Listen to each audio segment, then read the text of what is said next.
नाशिकच्या येवला तालुक्यातील धामणगाव येथे एक धक्कादायक आणि प्रशासनाच्या निष्काळजीपणा उघडकीस आणणारी घटना समोर आली आहे। येथील सुमारे 30 वर्षे जुनी 1 लाख लिटर क्षमतेची पाण्याची टाकी अत्यंत जीर्ण झाली असून तिच्या मुख्य कॉलमला मोठे तडे गेले असल्याचं दिसून येत आहे। सध्या सुरू असलेल्या वादळी वाऱ्यामुळे ही टाकी कधीही कोसळून मोठी जीवितहानी होण्याची भीती स्थानिक रहिवाशांमध्ये निर्माण झाली आहे। या जीर्ण टाकीच्या परिसरात दाट लोकवस्ती असून आजूबाजूला असलेल्या सुमारे 10 कुटुंबांच्या डोक्यावर 24 तास मृत्यूची टांगती तलवार असल्याचं सांगितलं जात आहे। टाकी भरू नये अशी वारंवार विनंती स्थानिक रहिवाशांनी ग्रामपंचायतीला केली आहे। मात्र धोक्याची पूर्ण कल्पना असतानाही ग्रामपंचायतीकडून ही टाकी दररोज पूर्ण भरली जात आहे। टाकीच्या मुख्य वॉलमधून सातत्याने पाणी गळती होत असून ग्रामस्थांना दूषित पाण्याचा पुरवठा होत आहे। यामुळे आरोग्याचा प्रश्नही ऐरणीवर आलाय। गेल्या 3 दशकात या टाकीची साधी डागडुजीही करण्यात आलेली नाही असा आरोप संतप्त ग्रामस्थांनी केला। प्रशासनाच्या या ढिसाळ आणि दुर्लक्षित कारभारामुळे ग्रामस्थांमध्ये तीव्र संतापाची लाट उसळली आहे। संबंधित प्रशासन आणि ग्रामपंचायतीने यावर त्वरित गंभीर दखल घेऊन योग्य ती कारवाई करावी, अन्यथा लोकहितासाठी तीव्र आंदोलन छेडण्यात येईल असा इशारा धामणगावच्या नागरिकांनी दिला। आता कोणतीही मोठी दुर्घटना घडण्यापूर्वी प्रशासन खडबडून जागे होणार का, की एखाद्या मोठ्या अनर्थाची वाट पाहत आहे असा संतप्त सवाल येथील रहिवासी विचारत आहे। अशोक खंडू, पुणे, धामणगाव या टाकीपाशी राहतो मी। या टाकीची अवस्था 5 वर्षापासून बिकट झालेली आहे। 3 वर्षापासून नवीन टाकीचं काम चालू झालेलं ते पूर्ण अपूर्णच आहे।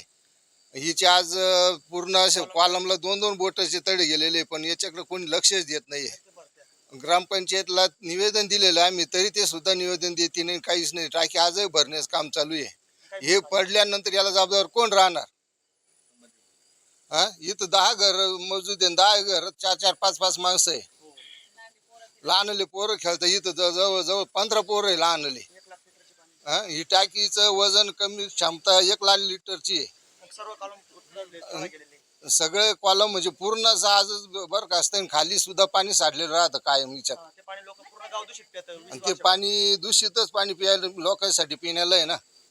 याच्याकडे काहीच लक्ष दिलं जात नाही। या टाकीची पूर्ण अवस्था आज बिकट झालेली, ही पाडून ही आजच जमीन उद्ध्वस्त केली पाहिजे। ही कधी पडेल हिचा पण भरोसा नाही, त्यासाठी हिला भरण्यात येऊ नये वास आमची। निशा साईनाथ गरुड, मी धामणगाव येथे खूप वर्षापासून राहते। ही पाण्याची जी टाकी आहे, माझ्या पाठीमागे जी टाकी दिसते, त्या टाकीची इतकी बिकट परिस्थिती आहे। जर बघितली ना, आता अंधार झाला त्याच्यामुळे तुम्हाला काही गोष्टी दिसणार नाहीये, पण ह्या पाण्याच्या टाकीची अशी बिकट परिस्थिती आहे, पूर्ण फाकलेली आहे। काही दिवसात किती वेळात ती पडू शकते, किती दिवसात ती पडू शकते हे कोणीच सांगू शकत नाही, मी पण सांगत नाही। आणि इथं इतके 10 ते 15 घर आहे। 10 ते 15 घरांमध्ये 15 मुलांचे मुलं राहतात। काही वृद्ध माणसं आहे, काही महिला आहेत, काही जेंट्स आहे, छोटे छोटे मुलं आहेत, परत म्हातारी माणसं आहेत। ही टाकी जर पडली तर याला जबाबदार सरकार राहू शकतं का?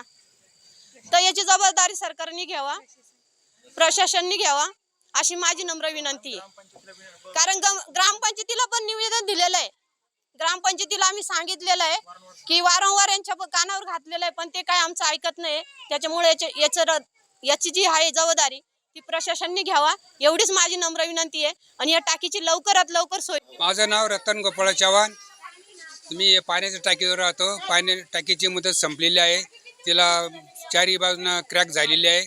क्रॅक झाल्यामुळे ग्रामपंचायतचे कर्मचारी साफ करण्यास करते नाही, त्यांना भीती वाटते। त्याच्यामुळे 6-6 महिने टाकी धुतल्या जात नाही, रोगराई वाढलेली आहे। हो, त्याच्यामुळे ते तुम्ही शासनानं टाकी दुरुस्त करायचे लक्ष द्या अशी माझी विनंती आहे।